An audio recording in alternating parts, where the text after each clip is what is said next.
Olá, pessoal, tudo bem?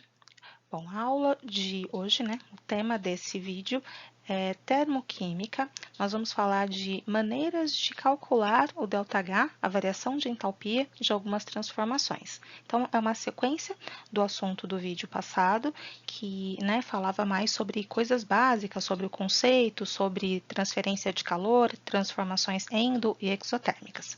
Hoje a gente vai falar de uma parte mais prática, né, do cálculo em si. Mas para retomar, para relembrar, vamos falar então dos tipos de transformação que nós já estudamos. Existem processos que ocorrem com liberação de energia na forma de calor. Essas transformações químicas, nessas reações, elas são ditas exotérmicas, né? A energia final do meu sistema, ela é menor que a inicial, então a variação de entalpia vai ser negativa. Esse tipo de transformação, então, vai ser chamado de exotérmico. E aí a gente tem a transformação que absorve calor. Nesse caso, né, no final do processo, a gente vai ter o sistema com mais energia do que no início. Isso faz com que a variação de entalpia seja positiva. Então, o ΔH dessa transformação, desse tipo de transformação química, vai ser positivo. Bom, como que a gente mede, né, essa energia? Ou essa entalpia, que é o nome dado à, né, transferência de calor que ocorre a pressão constante. Bom, a energia medida no sistema internacional, a unidade, né, adequada é o Joule. Mas a gente vai ver muitos exercícios, várias situações nas quais o joule pode ser substituído pela caloria ou pela quilocaloria, né? Depende da quantidade de calor trocado. Se for necessário fazer uma conversão de unidades, né, entre caloria e joule, a gente tem ali a igualdade. Ó, uma caloria equivale a aproximadamente 4,18 joules. Se for necessário converter, a gente usa ali aquela igualdade. Alguns exercícios, algumas atividades vão propor para usar apenas uma caloria 4 joules, então use como for indicado, uma caloria 4,2 joules. Então, atenção aos dados do exercício, mas usualmente se converte dessa maneira, uma caloria 4,18 joules. Bom, agora vamos iniciar então os métodos, né? Existem muitas maneiras de determinar o ΔH de uma transformação química, né? Quanta energia foi absorvida ou quanta energia foi liberada no processo. E um dos métodos mais clássicos, né, mais usados em exercícios principalmente, é a lei de Hess, que é a combinação de equações químicas para conseguir se chegar no ΔH de uma reação desconhecida. Bom, eu vou ler o enunciado, mas não se prendam tanto, né, ao que ele diz. A gente vai ver na prática como que isso funciona. Mas, de acordo com a lei de Hess, a variação de entalpia de uma reação é igual à soma das variações de entalpia das etapas em que essa reação pode ser desmembrada, mesmo que esse desmembramento seja apenas teórico. Parece confuso, mas o que ele está dizendo é o seguinte: se eu tenho uma transformação química e eu não conheço o ΔH dessa transformação, eu não sei se libera, se absorve calor, quanto, né, libera ou absorve, eu posso utilizar equações químicas conhecidas, né, que combinadas vão me fazer chegar à equação que eu desejo. Como assim? Vamos ver isso numa situação prática, num exercício. Ó. Nesse primeiro exemplo, eu tenho o seguinte: eu tenho a reação do carbono-grafite com meio mol de oxigênio gasoso, formando um mol de CO2, de CO. Essa reação, ΔH ali está com uma interrogação, é porque não conhecemos, não sabemos se essa reação libera, se absorve calor. Aliás, dá para ter uma noção que essa reação libera calor porque é uma combustão, né? Ela vai ter um ΔH negativo. Mas quanto, né? Quanto vale? E aí me são dadas duas equações que eu posso combinar para obter a equação em negrito lá em cima. Como assim, né? Combinar equações? Essas equações conhecidas ali, a primeira, ela tem um ΔH de 393,5 negativo e ela é uma reação parecida com a reação que eu quero obter. Porque olha só, eu tenho carbono-grafite mais 1 mol de oxigênio formando CO2. Não é exatamente a mesma reação, mas o carbono-grafite aparece tanto nessa quanto na equação que eu desejo. Mais para baixo, na segunda equação, olha só, eu tenho o CO, né, o monóxido de carbono, que também aparece na equação lá em cima, só que numa posição invertida. Na equação dada, né, com valor de ΔH 283 negativo ali, o CO ele é um reagente e na reação que eu quero obter, ele é um produto.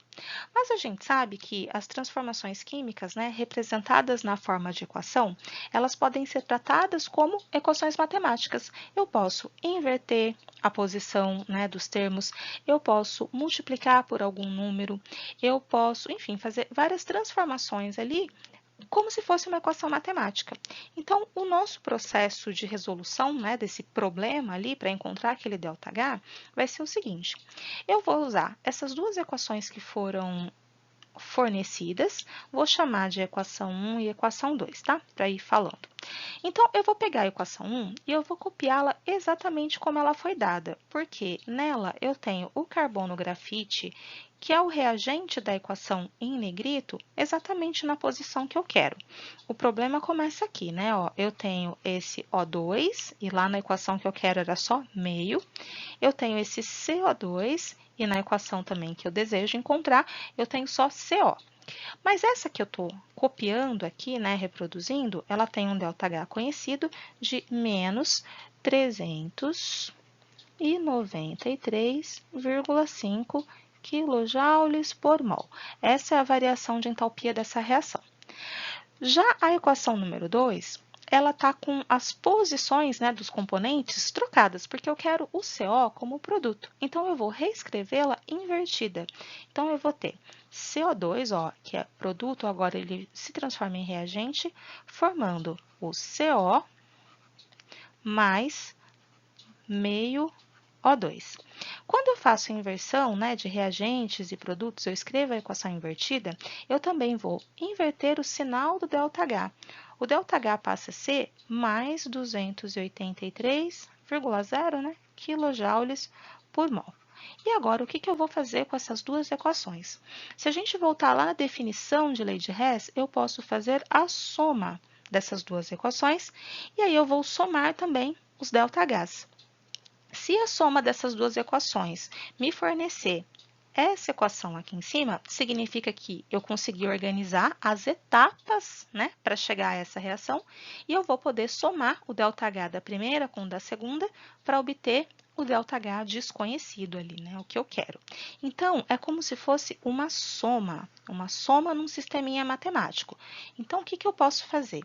Os termos que aparecem em lados opostos das igualdades, eu posso cancelar. Então, esse CO2 aqui, eu estou cancelando com esse aqui de baixo. A mesma coisa eu poderia fazer com o O2, só que eu tenho meio mol na equação de baixo e 1 mol na equação de cima. Qual é a solução? Eu vou cancelar o que for possível. Então, eu cancelo meio mol desse lado aqui com meio mol lá de cima. Mas como eu tenho 1 mol, meio mol cancelado, sobra meio mol. Então, ainda sobra meio mol lá na equação número 1. Agora sim, vou reescrever os reagentes que não foram cancelados, os produtos que não foram cancelados. Então, o que me sobrou? O carbono grafite, aí eu peço desculpas por escrever aqui em cima, eu acabei fazendo muito para baixo, mais meio mol de O2 gasoso, formando. Então, acabou o que eu tenho do lado esquerdo, agora eu vou para o lado direito da igualdade aqui da equação. Formando CO2, o resto foi cancelado. Reparem que eu obtive uma equação idêntica à equação lá de cima, que tem ΔH desconhecido. Então, o que eu faço agora é somar os ΔHs das etapas para obter o valor de menos 110,5 kJ por mol. Bom, pronto, obtive a resposta, né? Somei esses dois valores aqui. Então, esse ΔH desconhecido aqui de cima, na verdade, ele vale menos, então é uma reação exotérmica, 110,5 kJ por mol. Certo? Então, essa é a técnica, né, que pode ser aplicada em diversas outras reações, combinações de reações diferentes, e sempre com o objetivo de chegar num valor para responder a questão. Vou mostrar mais exemplos, na verdade, eu vou fazer mais um exercício desse tipo, combinando equações com vocês. Bom, o exemplo, né, o número 2, ele tem o mesmo objetivo, ó, utilizando os seguintes valores de ΔH, então foram dados três valores ali, três equações prontas, e eu quero obter a variação de entalpia daquele processo ali de baixo, ó, do C2H4 mais 6F2 mais 2CF4 formando 2CF4 mais 4HF. Essa é a equação que eu preciso encontrar o ΔH. Agora eu vou fazer o mesmo processo. Eu vou utilizar as três equações que foram fornecidas para obter essa equação aqui de baixo. Como que eu faço isso? Vamos tentar localizar, né, os reagentes e os produtos e colocá-los na posição correta. Por exemplo, vou chamar de novo equação 1, equação 2 e equação 3. Começando de baixo para cima, porque a ordem, nesse caso, não vai alterar, né? A ordem dos fatores aqui vai me dar um resultado igual. Eu tenho nessa equação número 3 o C2H4 na posição de produto, mas na equação que eu quero obter, ele é um reagente. Então, eu vou pegar já a equação número 3 e vou escrever na forma invertida. Então, eu vou começar pelo C2H4 gasoso, formando 2 carbono grafite.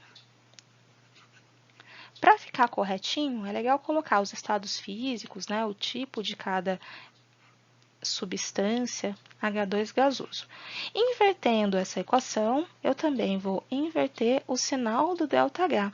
Passa a ser menos 52 kJ por mol. Então, ó, fiz a inversão da equação e inverti também o sinal do ΔH. Bom, agora eu vou usar as outras duas, né? Vamos tentar localizar as coisas. Ó, na equação número 2, estou indo de baixo para cima, eu tenho o CF4 na posição de produto. Bom, na equação que eu quero, eu também tenho o CF4 na posição de produto, mas eu tenho 2 mols, enquanto lá em cima, né, naquela equação número 2, eu só tenho 1.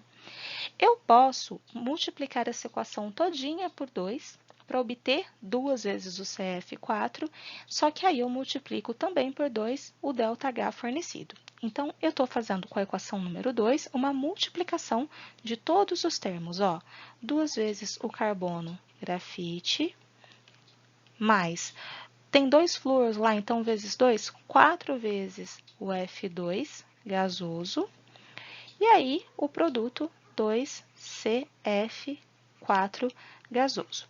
Como eu multipliquei tudo por 2, eu também multiplico aqui o ΔH, que é menos 680, aí eu já vou colocar aqui, ó, vezes 2 kJ por mol. Depois a gente vai juntar tudo isso. Bom, eu ainda tenho a equação número 1, e nessa equação aparece o outro produto da reação que eu desejo, né, o HF. Só que eu preciso que sejam 4 e nessa equação dada são só 2. De novo, o mesmo artifício. Vou multiplicar tudo por 2. 2H2 gasoso, então a equação 1 sendo multiplicada por 2, mais 2F2, também no estado gasoso, e aí o produto será 4H F. Ó, multipliquei todos os termos por 2. Vou repetir isso com o ΔH, que é menos 546 vezes 2 kJ por mol. Agora, a tentativa é juntar tudo para obter a equação que eu desejo e poder confirmar se está tudo certo. Então, ó, vamos cortar o que for necessário, né? Tem coisas que vão ser canceladas e vou somar o que sobrar. Por exemplo, esse C grafite, carbono grafite, ele não aparece na equação que eu quero, mas ele aparece aqui de um lado e do outro da seta. Ótimo, vou cancelar. Vou olhar esse hidrogênio aqui, ó. Esse hidrogênio que aparece na primeira equação, ele vai ser cancelado com esse hidrogênio lá da última. Porque o que aparece em lados opostos da igualdade, eu posso cancelar. Agora, eu vou somar os termos que restaram. Então, eu tenho aqui, ó, C2H4 gasoso, e aí a gente vai conferindo depois com a equação que a gente deseja. Ó, 4F2 e 2F2 do mesmo lado da seta, eles vão ser somados, 6F2 gasoso também. Vamos agora para os produtos. 2CF4 gasoso mais 4HF gasoso. Então, a equação, ela bate com aquela que eu desejo. Quer dizer, então, que eu posso somar esses ΔHs todos para chegar no ΔH que me interessa. Somando todos esses valores, eu vou chegar em menos 2.504 kJ por mol. Então, é esse valor que responde a minha questão, menos dos 2.504 kJ por mol. E a lei de Hess ela pode ser aplicada com várias equações. Não é usual aparecer em situações com 4, 5 equações, porque dá mais trabalho a combinação, mas você sempre pode organizar matematicamente as equações que foram dadas para obter a equação que você deseja.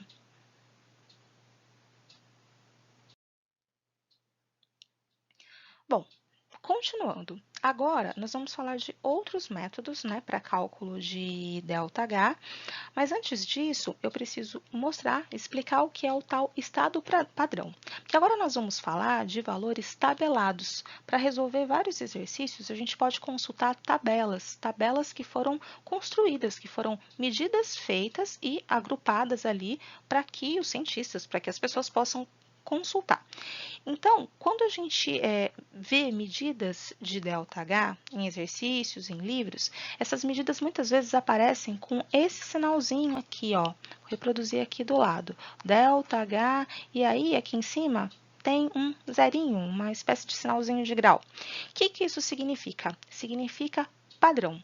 Significa que essa medida foi feita em condições específicas que são denominadas estado padrão. O que é o estado padrão?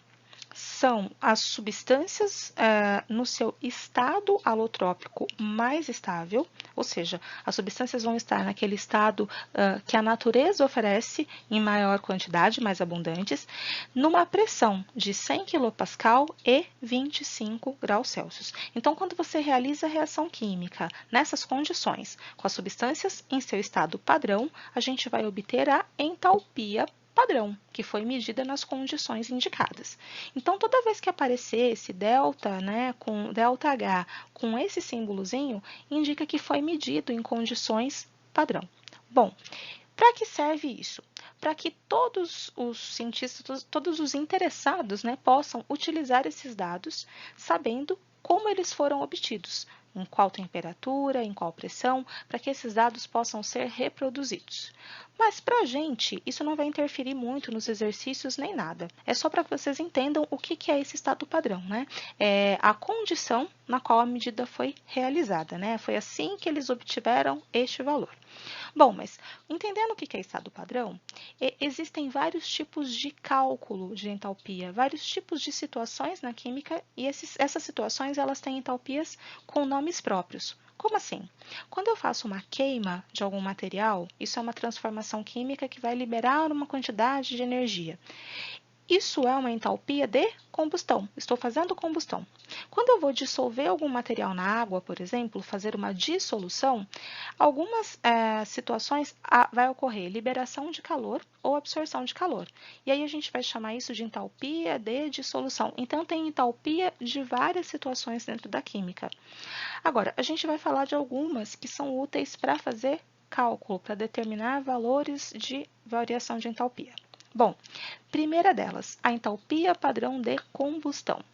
A entalpia padrão de combustão é a quantidade de calor que vai ser liberada numa determinada transformação química que envolve queima. Eu vou queimar algum material, eu estou fazendo uma combustão. A energia que é liberada nesse processo é a entalpia de combustão. Eu estou falando liberada porque sempre vai ser negativo o ΔH para todas as combustões. Queimar materiais sempre vai liberar calor. Repara aqui, ó. Nesse exemplo, eu tenho CH4, que é o metano, é o gás natural, né, que é usado, por exemplo, naqueles tanques de carro, né, o GNV, contém o metano. Reagindo com o oxigênio do ar, então, está havendo ali a combustão e os produtos, gás carbônico e água. Essa reação libera 890,8 kJ por mol de metano queimado. Então, é uma reação que sempre vai ser exotérmica. Todas as combustões são. É importante entender um pouco sobre combustão, principalmente porque muitos exercícios vão propor a queima de combustíveis. Então, a queima do álcool, a queima da gasolina, vai liberar uma quantidade de energia, né, suficiente ali para algum processo. Essa quantidade de energia, ela é proporcional à quantidade de combustível que eu uso. Então, se eu tenho 1 litro de gasolina, a energia liberada vai ser X. Se eu tiver 2 litros de gasolina, a energia liberada também vai ser o dobro, vai ser 2x. Então, é proporcional. Exercícios com energia de combustão ou entalpia de combustão são muito comuns. Bom, então esse é o primeiro caso de variação de entalpia conhecida.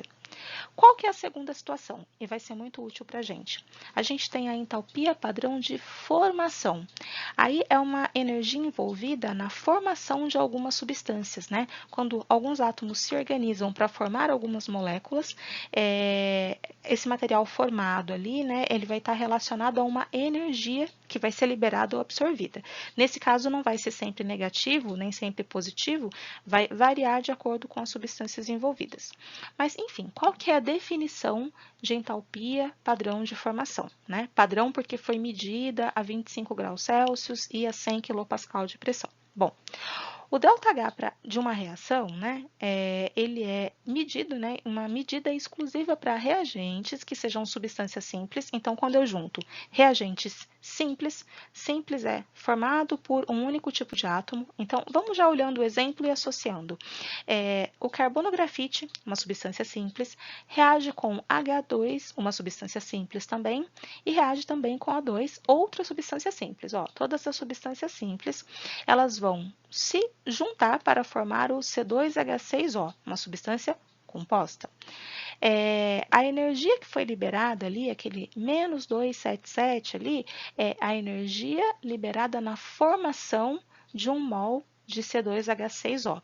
Ou seja, é o valor da entalpia de formação. E aí aqui embaixo a gente vai ter o símbolo para a formação. Agora a gente já pode diferenciar, ó. Formação vem com um Fzinho aqui embaixo. E se fosse entalpia de combustão, lá em cima é um Czinho. Então, a gente consegue diferenciar, né, os tipos de entalpia que estão sendo considerados ali usando símbolos.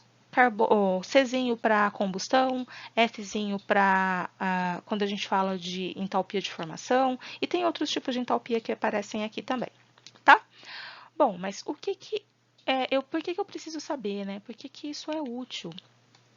Bom, porque eu posso usar essas entalpias de formação para calcular algumas entalpias de reações desconhecidas. Existe um método que se baseia na entalpia de formação das substâncias. Para esse método ser utilizado, a gente precisa saber alguns detalhes. Primeiro, os valores de entalpia de formação da substância são tabelados. Vou mostrar uma tabela já já para vocês. Então, não se decora esses valores, ainda bem. Mas para algumas substâncias, a gente tem algumas convenções. Então, quando eu estou falando de uma substância simples, formada por um único tipo de átomo, e ela está no seu estado mais abundante, no seu estado mais estável, a gente chama de variedade alotrópica, a gente tem a entalpia dessas substâncias iguais a zero. Isso vai aparecer em exemplos e vocês vão entender por quê. Mas é só para aquela substância no estado mais estável. Então, por exemplo, no caso do carbono, tem o carbono grafite e tem o carbono diamante. O carbono grafite, ele é a variedade mais estável, mais comum do carbono. Então, o ΔH de formação do carbono grafite será zero, é uma convenção. E o outro carbono, o diamante? Bom, ele é diferente de zero. Quanto ele vale, eu vou procurar numa tabela. Eu vou me informar sobre isso, eu não vou decorar. Outro exemplo, oxigênio. Existem variedades diferentes, né, de substâncias simples formadas por oxigênio. Por exemplo, o O2 e o O3. O O3 é o ozônio, mas o O3 não tem entalpia zero, porque ele não é a variedade mais estável. Já o O2, que é o oxigênio mais comunzão, ele tem a entalpia de formação igual a zero. Isso vai ser útil daqui a pouco. Bom, como eu disse, eu quis aqui mostrar uma tabela São dois trechinhos de uma tabela onde a gente pode consultar a entalpia de formação de algumas substâncias. Então, acompanha aqui comigo, ó. O cálcio, por exemplo, é uma substância simples, ó. Então, a entalpia de formação do cálcio é zero, ó, zero. Aí eu tenho duas colunas, uma para vocês verem a medida em quilojoules e outra em quilocalorias, né? Ó, calorias no primeiro, joule no segundo, zero. Vou mostrar outros casos que é zero. Ó, o carbono grafite, substância simples, zero. Vou mostrar só mais uma, vou pegar aqui embaixo. N2, substância simples, aqui ó, entalpia zero. Agora, quando a substância não é simples ou não está no estado mais abundante, a gente vai ter valores variados, que podem ser tanto positivos quanto negativos. Olha só, eu tenho alguns casos aqui, ó, carbono diamante, ó, em quilocalorias, 0,5. Em quilojoules, aí usando aquela conversão que eu mostrei lá no início, 2,1, positivo. Mas eu tenho outras substâncias, várias, em que o ΔH, né, de formação é negativo. Então, não existe uma regra e eu sempre tenho que ter uma tabela em mãos ou o exercício me fornecerá quais são os valores. Agora, vamos ver qual que é a aplicação disso. O cálculo das variações de entalpia, né, o cálculo de ΔH, pode ser efetuado usando esta fórmula que está ali em cima, que parece a coisa mais confusa do mundo, mas é o seguinte, o que ela está dizendo? Que o ΔH padrão porque foi medido naquelas condições que eu já falei, ele vai ser calculado como a soma do ΔH dos produtos, e esse N que aparece aqui é porque isso vai depender do balanceamento da minha equação química, de quantos mols de cada reagente são necessários. Então, quando eu faço a soma das entalpias dos produtos menos a soma das entalpias dos reagentes, eu vou obter um final menos inicial, eu vou obter um delta. Então, eu vou ter o ΔH da reação. Eu só vou precisar, então, de uma tabela para consultar as entalpias de formação dos produtos e dos reagentes.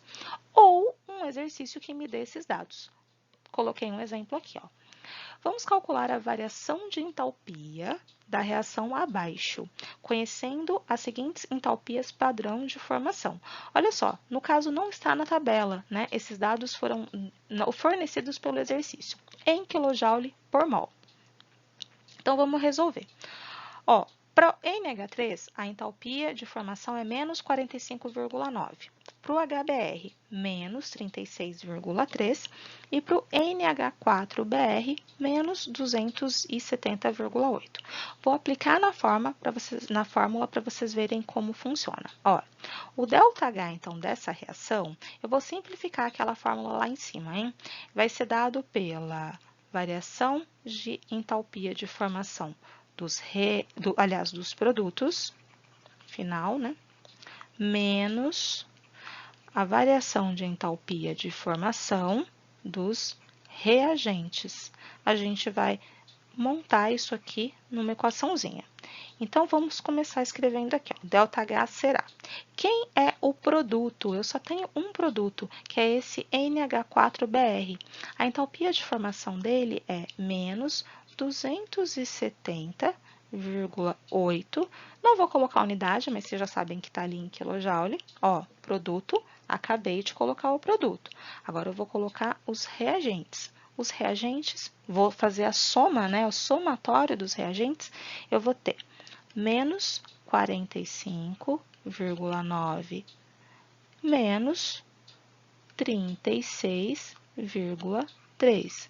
E aí, joguei aqui. Cuidado que tem o sinal de menos, né, da equaçãozinha, da fórmula. E aí, o valor obtido vai ser ΔH, para reação desconhecida, menos 188,6. Aí, vamos botar a unidade, né, quilojoules por mol. Olha só, essa é a entalpia, variação de entalpia da reação fornecida. Repara como foi diferente da lei de Hess, né? Na lei de Hess eu tinha equações para combinar e nesse método eu tenho entalpias de formação fornecidas por uma tabela ou pelo próprio enunciado da minha questão e eu vou utilizar esses valores aquela fórmula matemática, que a variação de entalpia será a entalpia dos produtos final, né, menos a entalpia dos reagentes, que é o que eu tenho no início. Bom, terceiro método, né? Terceira maneira de calcular a entalpia de alguma reação desconhecida, né? O ΔH. Bom, o terceiro método, ele se baseia na energia relacionada às ligações químicas. Quando eu tenho uma molécula, quando eu tenho uma substância ali, né, existe ligação entre os átomos. Existem muitas, né, de vários tipos. E as ligações, elas devem ser quebradas e formadas quando uma reação química acontece. Então, eu tenho separação de átomos e reorganização desses átomos.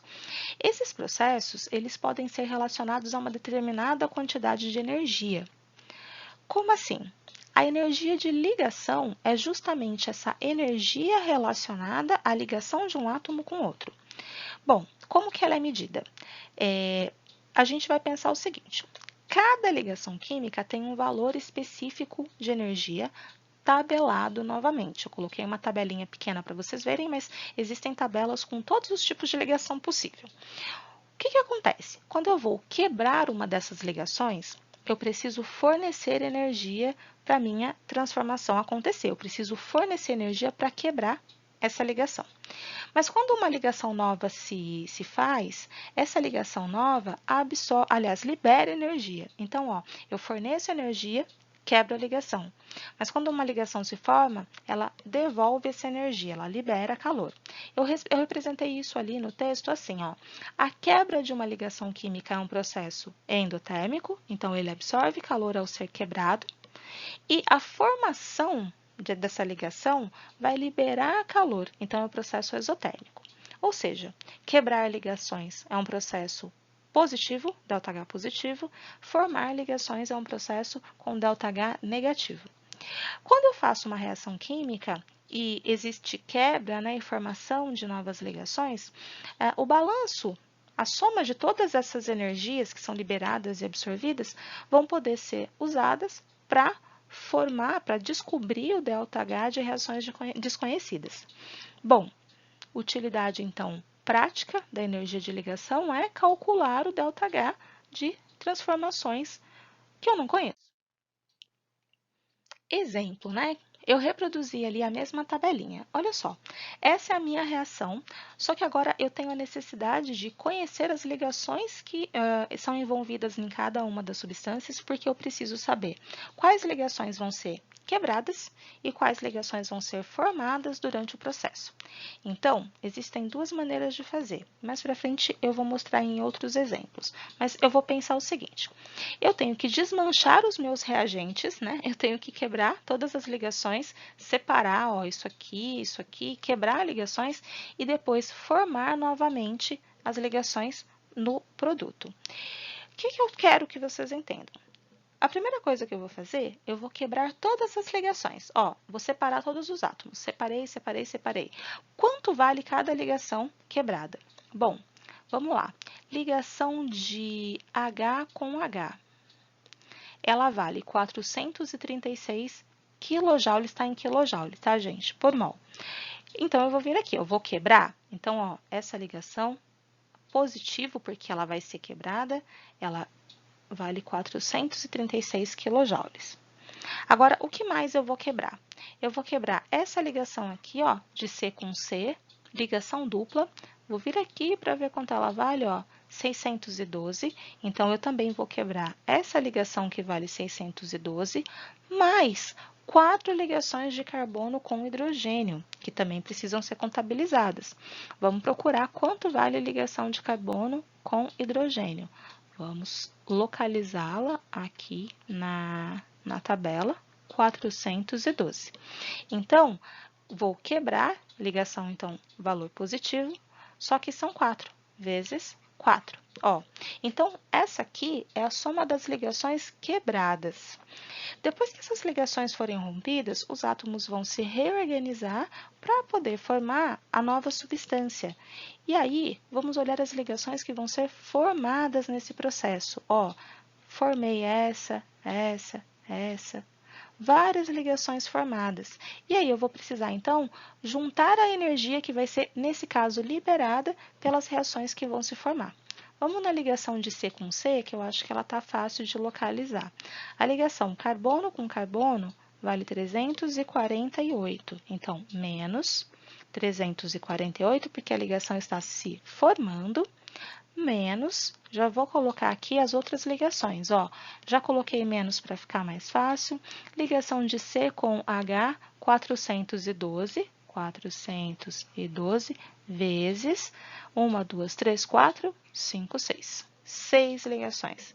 Então, eu vou ter uma quantidade de ligações quebradas. Esse valor que vai ser obtido aqui é de mais 2.696, já tinha feito esse cálculo antecipadamente, e as ligações formadas vão liberar menos 2.820 kJ. O ΔH dessa reação é a soma das ligações quebradas com as formadas. Então, eu vou ter mais 2.696 menos 2.820. Isso aqui é o ΔH da reação. Fazendo o cálculo, menos 124 kJ por mol. Essa é a variação de entalpia dessa reação aqui, que eu não conhecia e acabei de determinar. Então, ó, um terceiro método surgiu. Eu preciso saber quais ligações vão ser quebradas, quais ligações vão ser formadas, para poder fazer uma organização desse cálculo e obter o ΔH.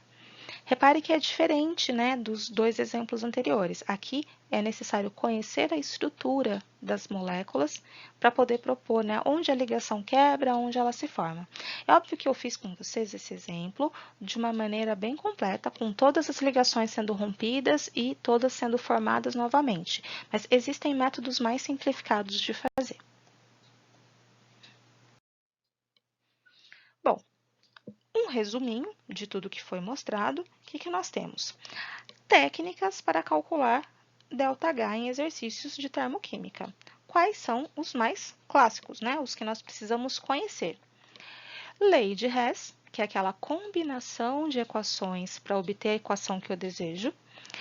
Entalpias padrão de formação, que a gente acabou de ver ali, a gente pega a entalpia dos produtos menos a entalpia dos reagentes e obtém a diferença de entalpia ali, a diferença, o ΔH da reação. Eu também aprendi, né? Acabamos de discutir que as entalpias de combustão são relacionadas à queima de alguns materiais. Essas entalpias são muito comuns em exercícios envolvendo combustíveis, né? Relacionada à quantidade de combustível que vai ser queimada, quanto de produto vai formar. Então, a gente consegue associar a combustão, né? A estequiometria de reações de combustão com o ΔH de reações. E o método que a gente faz utilizando a energia de ligação, que funciona assim, né? A quebra de ligações mais a formação vai me dar o ΔH da reação, lembrando que quebra positivo, formação negativo. Vou juntar isso aí e vou obter o ΔH. E a gente ainda tem outros métodos. A gente tem alguns exercícios que fornecem diretamente alguns gráficos que podem ser analisados. Então, se a energia está aumentando, processo endotérmico, a gente visualiza no gráfico. Alguns diagramas, algumas tabelas. Então, tem várias maneiras de a gente conseguir interpretar a variação de entalpia de reações, certo? Gráficos são muito úteis, é importante saber interpretar, tá bom? Bom, a partir desse ponto, nós vamos fazer exemplos, né? Exercícios resolvidos, simulando situações que podem aparecer em exercícios de prova, do vestibular, enfim, exercícios que vocês tenham que resolver futuramente. Bom, qual que é o método que eu vou utilizar em cada uma das situações? Bom, o método que eu quiser e que eu tiver os dados disponíveis para utilizar. Essa equação em vermelho, com ΔH desconhecido, ela pode ser determinada, né, o ΔH dela, de duas maneiras neste caso. Eu vou fazer usando lei de Hess, mas no resumo das atividades eu estou enviando um outro exemplo resolvido usando entalpia de formação. Fica a critério de vocês depois dar uma olhada. O que eu tenho aqui? Vou chamar de equação 1 e vou chamar de equação 2, porque eu acho que facilita para organizar. E aí eu vou pensar na equação que é meu objetivo, que é aquela que está em vermelho. Se vocês olharem a equação número 1, vocês vão observar que o a N2H4 está nos produtos e na equação que eu desejo está nos reagentes. Isso me indica o caminho. Eu vou inverter a equação número 1, escrevendo o N2H4 como reagente e aí os outros dois compostos ali, componentes, né, N2 gasoso mais 2H2, vão ficar como produtos. Eu inverti o sinal, né? Inverti a equação, aliás, vou inverter o sinal, 51 kJ por mol. E agora eu vou observar a segunda reação. Olha, eu preciso ter amônia, a amônia está aqui, a amônia lá em cima, na posição que me interessa, só que não está na quantidade ideal. Eu preciso que seja 2 mols de amônia. Então, eu vou multiplicar a equação 2 todinha por 2. Então, eu vou ficar com N2, né? Meio vezes 2 vai dar 1. Mais, aqui eu vou ficar com 2 vezes 3 meios, ou seja, 3H3 gasoso. E o produto se formando, 2NH3. Como eu multipliquei a equação toda por 2, eu vou ter menos 46 vezes 2 kJ por mol. E agora, eu vou partir para aquele momento em que eu vou cancelar reagentes que se repetem de um lado e do outro, né, lados opostos da equação, e vou somar o que sobrar. Então, combinação aqui, ó. O que eu posso cancelar com o que, né? Se a gente começar a observar o que dá para ser cortado, eu posso cancelar esse N2 com esse N2. E os hidrogênios, será que dá para cancelar alguma coisa? Vamos dar uma observada aqui. Eu tenho, nossa, aqui eu coloquei H3, perdão, deixa eu consertar. Eu tenho 3 embaixo, né? E eu tenho 2 lá na equação de cima. Eu vou cancelar esses 2 com 2 aqui de baixo, então vai acabar sobrando 1. E agora eu obtive aqui a equação que eu quero. Dê uma olhada. N2H4 líquido, esse é o reagente, mais esse um hidrogênio que sobrou, então H2 gasoso, formando 2NH3. Pronto, obtive a equação lá de cima, a equação que eu queria. Se eu cheguei na equação adequada, significa que eu posso somar esses valores para obter o ΔH que me interessa. Fazendo essa conta, eu vou chegar que o ΔH é menos 143 kJ por mol, e aí fica como exercício, né, como desafio, utilizar outro método e chegar nesse mesmo resultado.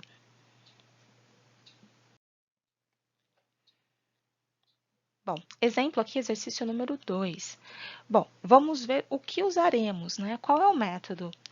A gente tem uma equação em vermelho ali, 8Al mais 3Mn, Mn3O4, uma reação. E a questão me pergunta qual é, segundo a equação acima, para obtenção do manganês, a variação de entalpia na temperatura de 298 K é... Bom, por que ele está falando desse 298? Só para chamar atenção. É porque foi nessa temperatura que foi medida, né? Essa tabela foi feita nessa temperatura. Bom, o exercício quer saber o que eu tenho que fazer aqui, né? Qual é a quantidade de energia envolvida na reação citada lá em cima. Bom, vamos pensar. A tabela oferece entalpia de formação de algumas substâncias, mas não de todas. Fala que a do Al2O3 é menos 1.667, mas enfim, por que não tem todos os componentes ali para eu poder usar? Vamos lembrar de uma regrinha que eu mostrei agora há pouco. Quando eu tenho substância simples no estado mais comum, por exemplo, isso aqui é uma substância simples, isso aqui também, a entalpia padrão de formação era 0. Então, é por isso que não está sendo fornecido na tabela. Dos outros componentes da reação, eu tenho. Então, eu posso calcular isso aqui usando aquela equação que diz o seguinte, O ΔH de uma reação desconhecida, ele pode ser calculado como? Se eu fizer a entalpia de formação dos produtos, aqui é a soma, né, de todas as entalpias dos produtos, menos a entalpia de formação dos reagentes. Se eu tiver os dados disponíveis, eu vou conseguir chegar no valor de ΔH. Então, vamos começar a colocar na fórmula. Ó. Quem são os meus produtos? Produto é o 9MN, substância simples, 0. Então, 9 vezes 0. Mais, quem é o outro componente? A L2O3. Vamos olhar para a L2O3? Menos 1.667,8 por mol. Dêem uma olhada nisso aqui, ó. Como eu tenho 4 mols envolvidos, vou multiplicar por 4. Então, cuidado com a estequiometria, né? Com a proporção que vem lá do balanceamento.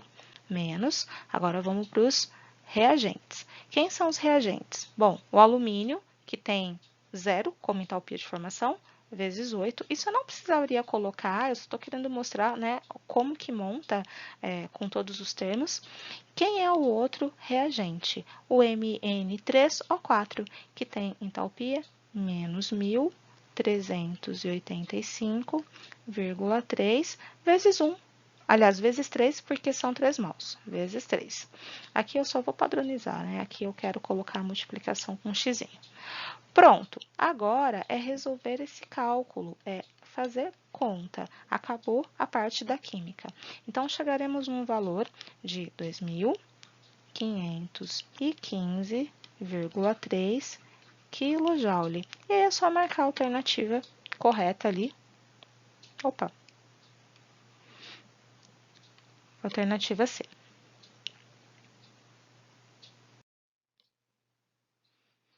Questão número 3. Também me dá uma equação, né? E pede a estimativa, quanto vale esse ΔH. Bom, que método usaremos? Não é lei de Hess, porque eu não tenho equações para combinar, e não é entalpia padrão de formação, porque eu não tenho nenhuma tabela com esses dados. O que eu tenho é energia relacionada a cada ligação. Ó, CH4, ClCl, CCl, HCl, todas sem sinal. Não tem sinal nem de positivo nem de negativo. Por quê? Porque vai depender do processo. Se eu estiver quebrando a ligação, esse valor vai ser positivo. Quebrar ligações é um processo endotérmico. Mas se a ligação estiver se formando, eu vou ter a liberação de energia. Então, o sinal seria negativo. Mas precisa conhecer a fórmula estrutural dessas substâncias. Ó. Por exemplo, como é esse CH4? E o que vai acontecer para que ele se transforme nos produtos? Então, ó, o CH4 aqui, aí o outro reagente é o ClCl. E depois que a reação acontece, né? O que vai se formar? Bom, o CH3Cl, então olha só, um dos hidrogênios foi substituído por cloro. E HCl, eu vou colocar aqui embaixo porque senão vai ficar muito apertado. Bom, agora, ao invés de fazer como eu fiz num exemplo lá atrás, em que eu quebrava todas as ligações, depois formava todas elas novamente, vamos tentar focar, nesse caso, em fazer contas de maneira mais simples. O que vai ser quebrado? Bom, essa ligação aqui certamente, porque no lugar de um dos hidrogênios tem que entrar o cloro. E essa ligação também vai ter que ser rompida. Lá nos produtos, essa ligação nova se forma e a ligação de H com Cl também é uma novidade. São as ligações que vão ser formadas. Por que eu estou simplificando assim? Para a conta ficar menos trabalhosa. Aí, o que eu vou fazer? Eu vou usar que o ΔH vai ser as ligações quebradas. Então, ΔH de ligações quebradas ou rompidas, vocês podem escolher, menos o ΔH das ligações formadas. Lembrando que ligações formadas são negativas E ligações quebradas são positivas, né? Não que são negativas ou positivas, mas a gente pode associar a energia, né, sendo absorvida ou liberada. Isso ajuda, né, uma espécie de macete. Vamos calcular. ΔH vai ser. Bom, quantas ligações de C com H vão ser quebradas? Apenas uma. Ligação de C com H, ela vale 412, positivo. Deixa aqui. Mais outra ligação que vai ser quebrada, a ligação entre Cl e Cl, que vale 242, ó, positivo também. Guarda aqui as positivas. Agora eu vou aqui, gente, desculpa, não é mais não, é menos. Não é menos não, é mais. Mas agora vamos juntar com as ligações formadas. C com Cl, vamos lá, menos 338. Uma única ligação, um único mol, então não multiplicar por nada. Mas qual é a outra ligação que se forma? HCl. A energia associada ali é menos 431. Fechou.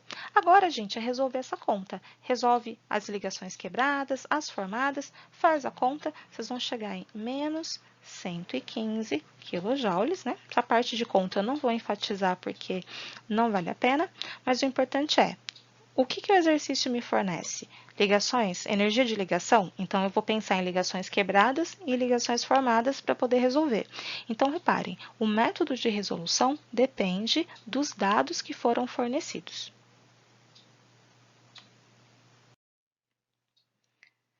Bom, questão número 4. O que nós temos aqui? A gente tem uma resolução de exercícios envolvendo combustíveis. Diz assim, ó, muitos carros utilizam o álcool etílico como combustível.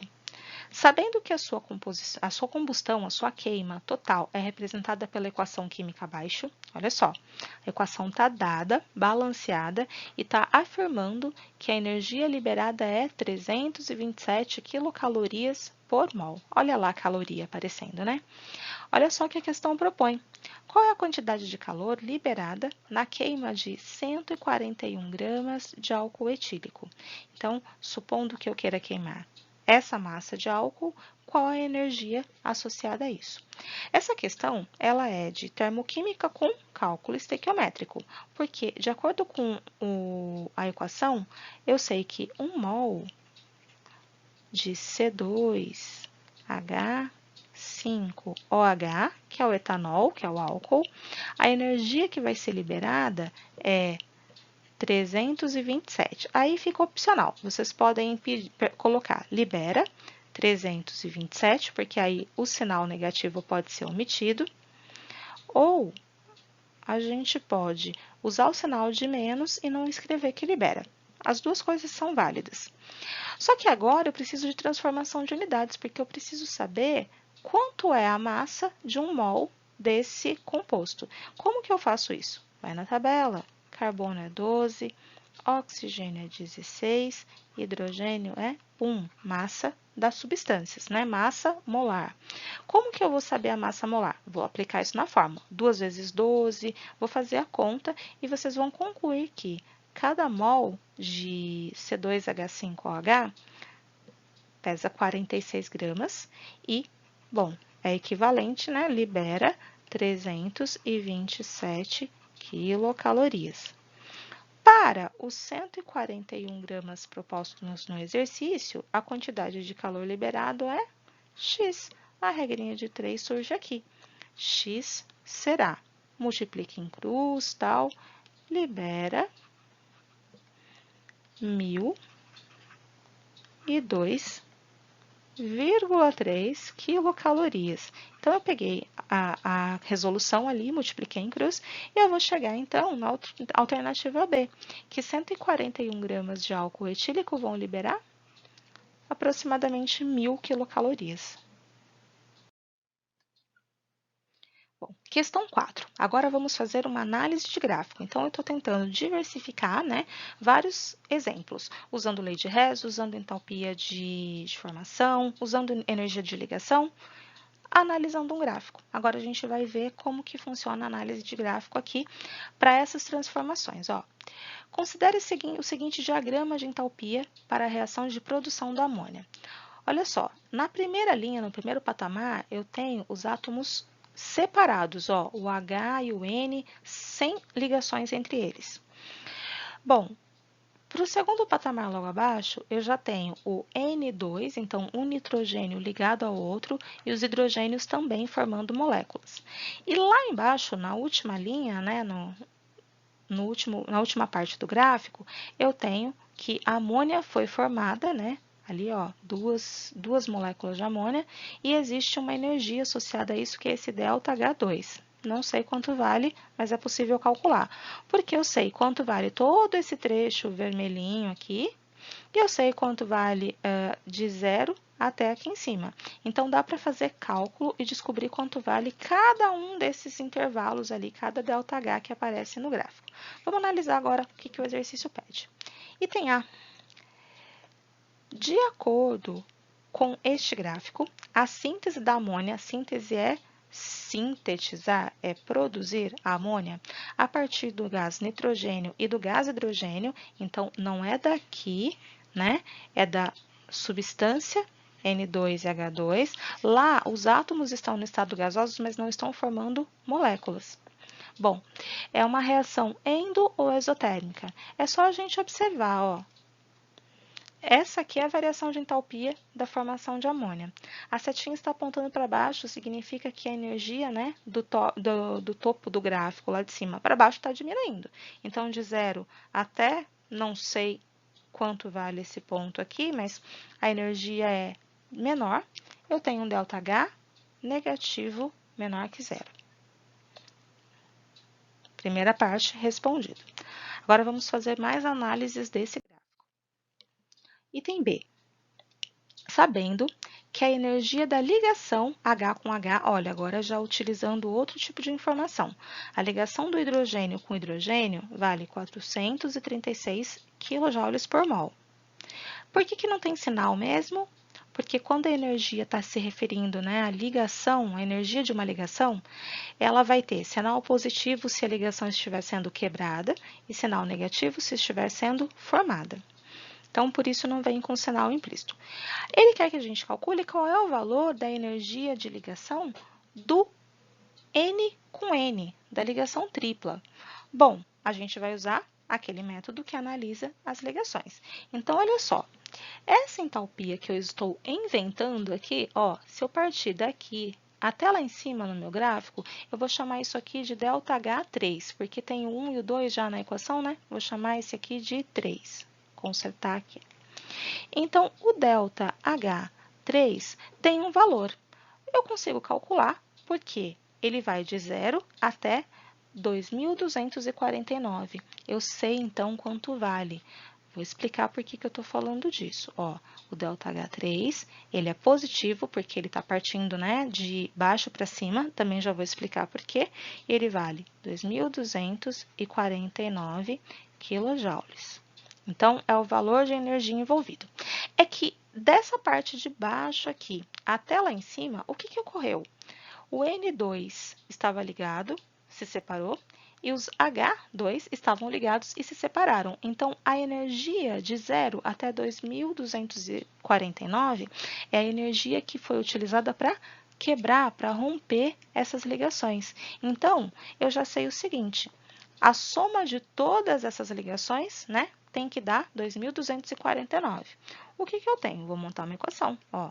2.249 vai ser igual à soma de todas as ligações quebradas. Quais? Bom, H ligado com H, 3 vezes. Então, 3 vezes 436. Cada ligação quebrada de hidrogênio com hidrogênio vale 436. Então, 3 vezes, multiplicando aqui para descobrir quanto é. Mais X. O que vem a ser o X? Ué, o nitrogênio com o nitrogênio que eu não sei quanto vale. Não foi fornecido esse dado e a questão está perguntando quanto vale a ligação N com N. A ligação de N tripla N eu estou chamando de x, para ficar mais fácil de colocar na equação. Vamos achar esse valor de x?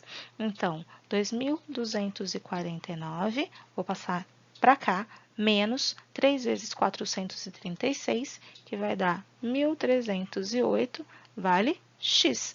Agora é só fazer a conta. X vale 941 quilojoules por mol, para usar a mesma unidade que o exercício propõe, ó, tá vendo? Então, eu sei que cada mol de ligação N, tripla N, tem como energia, né, de ligação 941 quilojoules, certo? Então, eu posso usar o gráfico para obter informações que às vezes estão um pouquinho implícitas. E por último, né, usando ainda o mesmo gráfico, só que agora num terceiro momento, eu quero saber qual é a entalpia de reação, né, de formação de um mol de amônia. Quero formar um mol de amônia. Quando a gente fala de formação, vamos voltar lá atrás, o que era entalpia padrão de formação? Era a energia, né, envolvida na formação de um mol de uma substância a partir dos seus reagentes simples. Nesse caso aqui, ó, os reagentes, a substância simples. Então, é só fazer esse cálculo. O que eu vou fazer aqui? Ó, a reação que me interessa é o N2 mais 3H2. Aqui é gasoso, eu acabei esquecendo de colocar. Então, ó, N2 gasoso, formando 2NH3, e aí vamos comparar com o que a questão está propondo, vocês vão ver que não faz sentido, porque eu não quero para 2 mols de amônia, eu quero para um só. Então, vamos fazer cálculos pensando dessa maneira. O que eu acabei de calcular, né? Aqui, vamos dar uma olhada. Quanto vale esse trechinho em verde, né? Bom, esse trechinho em verde, eu posso calculá-lo pegando todo esse trecho em vermelho e subtraindo essa parte em preto. Se eu faço isso, eu vou saber quanto vale aquele trechinho em verde. Então, ó, eu vou determinar o ΔH2. ΔH2 será, bom, os 2.346, que é a setinha vermelha inteira, mas vou subtrair, então, aquela parte lá de cima. Subtrair ao contrário, né, gente? Estou pensando para baixo e para cima. Então, eu já sei que o ΔH2 é negativo, eu estou já escrevendo dessa maneira. É mais 2.249. Então, esse ΔH2, ele vale menos 97 quilojoules. Por que isso não é a resposta? Porque aqui, ó, nesse ΔH2, eu produzi 2 mols de amônia. E a questão quer me perguntar, né, quer que eu calcule quanto é a energia relacionada a 1 mol. Então, gente, é uma regra de 3 simples. Para 2 mols de amônia, 2 mols de NH3, a energia liberada é menos 97. Acabamos de calcular. Para 1 mol de NH3, metade, Y. E aí eu vou fazer em vermelhinho aqui, ó. Y será menos 485 quilojoules. Aí eu posso escrever, né? Por mol de amônia formada. Respondido. Então, 3 itens usando o mesmo gráfico, né, o mesmo diagrama, só pedindo informações diferentes. Bom, assim a gente encerra essa última aula com muitos exemplos, né, de várias situações onde você vai ter que calcular o ΔH usando métodos variados. É importante, então, conhecer os métodos mais famosos, mais utilizados, saber aplicar a regrinha, cuidado com os sinais, né? Cuidado com as dicas dentro do exercício. E eu acho que com esses exemplos é possível resolver assim uma quantidade enorme de outros exercícios que usam esses mesmos métodos, certo? Então é isso, a gente encerra por aqui. Muito obrigada e bons estudos!